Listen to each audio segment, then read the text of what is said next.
Aujourd'hui, je vais vous présenter deux erreurs qui peuvent vous faire perdre énormément d'argent dans les cartes Pokémon, surtout si vous êtes débutant ou que vous revenez d'une longue absence.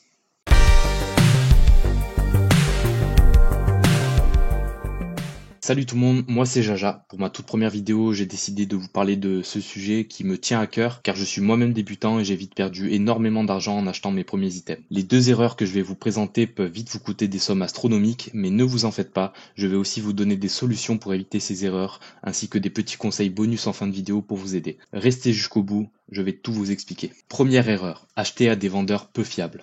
Quand on débute, on est souvent pressé d'acheter nos premiers items Pokémon et on est vite tenté par des offres qui sont trop belles pour être vraies. Mais attention, acheter à un vendeur peu fiable, c'est le meilleur moyen de perdre votre argent. On a par exemple des sites qui proposent des items à des prix qui sont extrêmement bas par rapport à la valeur du marché.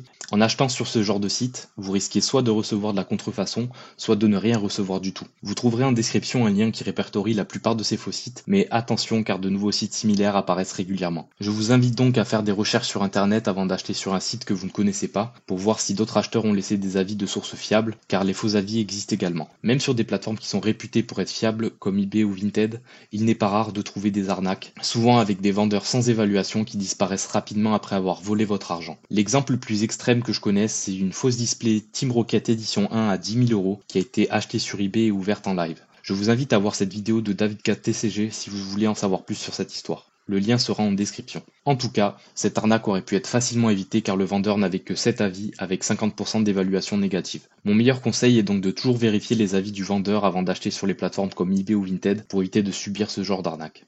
Erreur numéro 2. Acheter sans connaître les prix.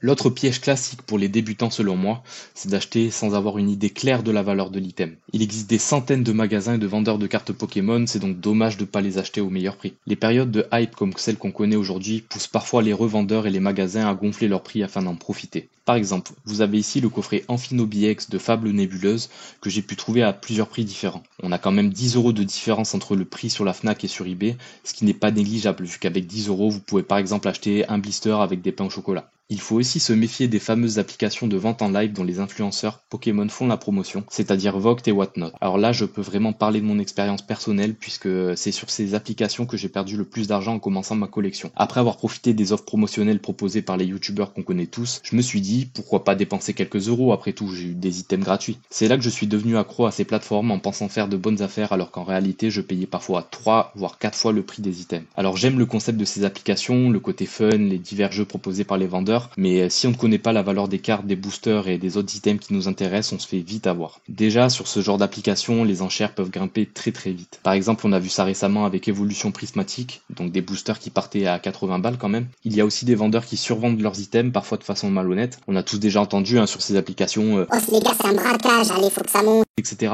Alors je suis pas là pour cracher sur les vendeurs, je sais qu'ils sont là pour faire leur beurre et que surtout les vendeurs professionnels qui eux ont besoin de faire minimum du x2 pour rentrer dans leurs frais si c'est pas plus, mais voilà, faites attention quand même. Enfin, le fait que les enchères démarrent à 1 € minimum et augmentent d'au moins 1 € à chaque fois, ça rend une grosse partie des cartes à l'unité beaucoup trop chères. Pour ceux qui savent pas, on peut facilement trouver des cartes V, X ou même AR à moins d'1 € sur Card Market. Pour éviter de vous faire avoir, je vous conseille donc d'aller sur des sites comme Card Market ou eBay pour vérifier la cote des items, et je vous conseille aussi de comparer régulièrement les prix entre les différentes plateformes de vente. Conseil bonus.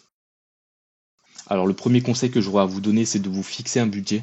Ça peut paraître évident pour certains, mais si vous faites souvent des achats que vous finissez par regretter, vous fixer un budget est vraiment important. Alors ça peut être juste avoir une boîte dans laquelle on met un billet de temps en temps. Vous avez énormément d'applications qui vous permettent de gérer votre budget également, même l'application de votre banque par exemple qui peut vous permettre de faire ça. Donc voilà, c'est vraiment important et ça vous évite d'avoir des regrets plus tard. Au pire des cas, vous vous dites j'ai perdu une somme que je pouvais me permettre de perdre quoi. Il faut vraiment faire la part des choses entre vos dépenses essentielles et les dépenses liées à des loisirs comme Pokémon. Le deuxième conseil que j'ai à vous donner, c'est de mettre de côté votre gentillesse. Alors attention, je ne vous dis pas d'être un acheteur chiant, de vous comporter comme des connards auprès des vendeurs. C'est surtout que les vendeurs, ils vous connaissent pas, ils sont surtout là pour vous vendre leurs items, donc c'est normal qu'ils soient agréables avec vous. Donc évitez d'être trop généreux, sauf si vous connaissez vraiment bien la personne. Mon troisième conseil, ce serait d'être patient. Patient pour deux raisons. Tout d'abord parce que il faut pas avoir peur de rater des items. Ils peuvent toujours revenir en stock un peu plus tard, vous aurez toujours d'autres occasions d'acheter les items qui vous intéressent. Et quand on est dans des périodes comme aujourd'hui où les prix parfois explosent pour certains items, c'est pas impossible que les prix redescendent dans quelques temps. Si vous n'achetez pas aujourd'hui, c'est pas très grave. Essayez de rester patient et de ne pas faire des achats sur des coups de tête. Donc voilà, c'est tout ce que j'avais à dire sur le sujet. J'espère que cette vidéo vous a plu. Si c'est le cas, n'hésitez pas à vous abonner et à mettre un j'aime, c'est vraiment important pour moi. N'hésitez pas aussi à commenter, à dire si vous vous êtes déjà fait avoir en achetant des items Pokémon ou bien si vous avez d'autres conseils à donner. Voilà, je vous dis à la prochaine et merci d'avoir regardé jusqu'au bout.